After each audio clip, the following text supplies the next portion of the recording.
How to use assembly in ONSHAPE. Create assembly. Insert. Now we have the parts to work with.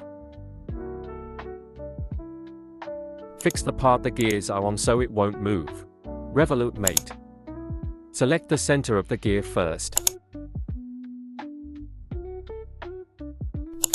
Then select the axle you want the gear to rotate around. Do the same for the other gear. But the gears don't work. So we set up a gear relation.